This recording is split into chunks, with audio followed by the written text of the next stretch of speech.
Hello and welcome back to another episode of What's Jamie Up To?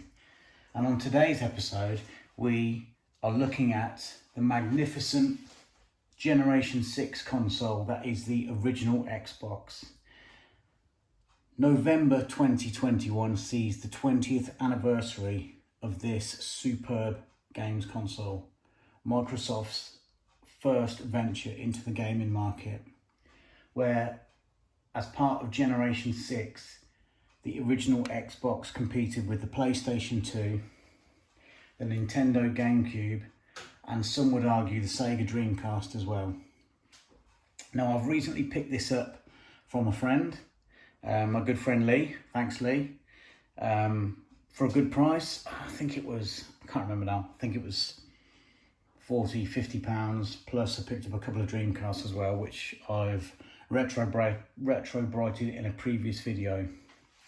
This isn't a year 2001 model, as you can probably tell by this sticker here, the FIFA World Cup Germany 2006. So they were still going strong 5 years after its release. And the holographic sticker on the bottom here says Germany 2006 as well. And you can also tell by the style of the controller on the front there, it's not the big fat Duke controller. This is the S controller, the S standing for smaller, I believe. Simple enough. Also on the back has some of the games that were released around that time, whereas Halo 2 is showing here. The first Halo would be on the original boxed ones. This has been opened, although it is in very good condition. So, without further ado, let's get into it. Here's the specifics on the top here. The contents of the box include video game console, controller S, so that's another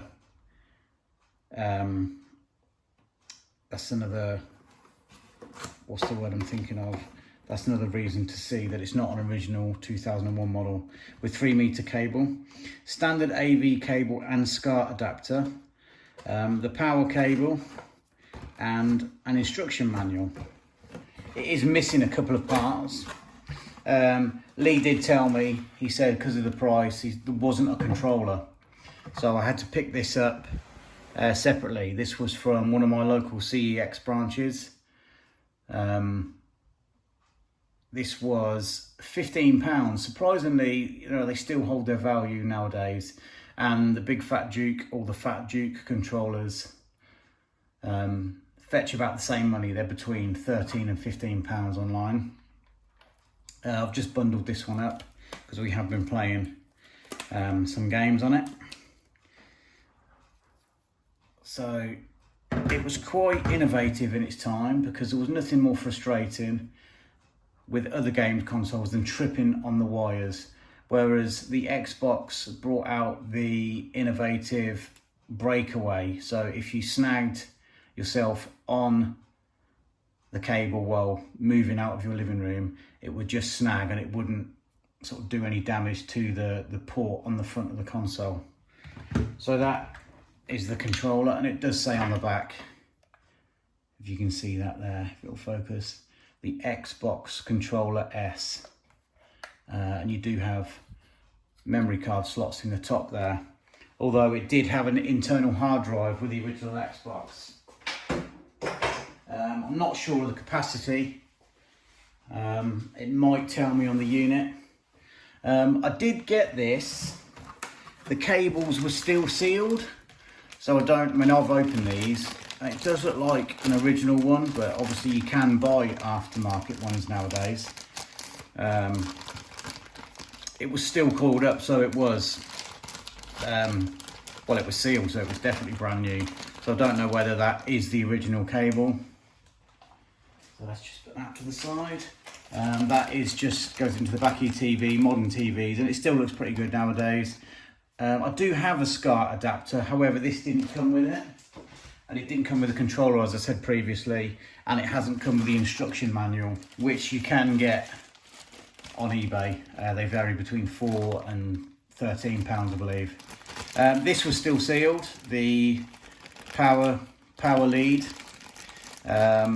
It's just your standard, if you can see through there, your standard 8 lead, 3-pin, because obviously we're in the UK.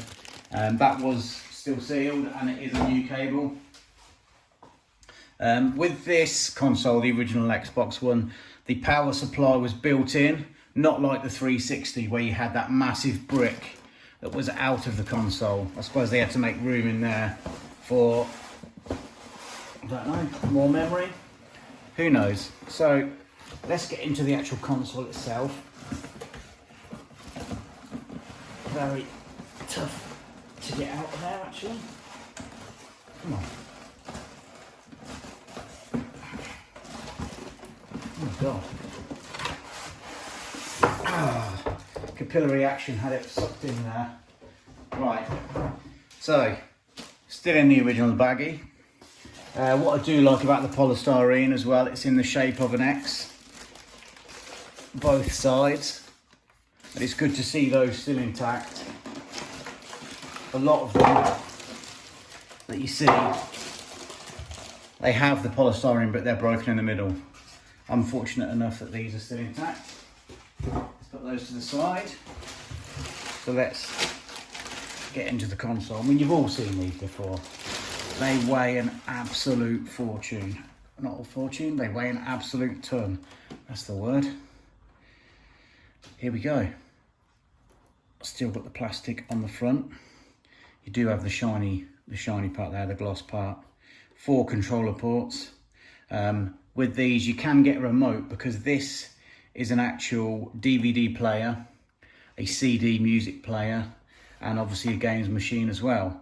So it was an all-in-one entertainment system for 20 years ago when, you know, CDs were more the thing rather than MP3s or digital downloads. So you could get a wireless dongle to go in the front there, and you could have a remote with it as well, which are readily available still to buy. So this is the black first edition. They did a couple of others. They did a crystal clear one, the Xbox Crystal, where you had a see-through case and you had a see-through controller as well. I've had one of those before. And you can modify the case so that when you switch the console on, it has LEDs inside it that shine whatever colour you want as well. And they did a crystal, like a green crystal clear Halo one, not a clear one, but a green crystal one, a Halo special edition, which in England are very hard to come by. I have seen an orange clear case. However, I think there's only a handful of those made, and it's something to do with one of the other Halo games. I believe they were like a prototype made for Microsoft employees only. So we'll run around this. It weighs a ton. So yep, DVD, the disc logo on the front there, and Dolby Digital there with the Microsoft logo, and the Xbox. This is where you load the disc in with the eject and the start or on off button there with the 4 controller ports. This one hasn't been opened.